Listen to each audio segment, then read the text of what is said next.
Welcome back to another technical deep dive here in the debug zone. Today we're tackling a big question and breaking it down with insights from other users. Hopefully this clears up some misconceptions and helps you get the answer you need. So buckle up, stay a little curious, and let's jump right in.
And that's a wrap.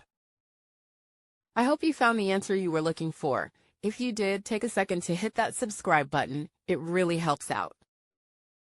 And let me know in the comments which solution worked best for you.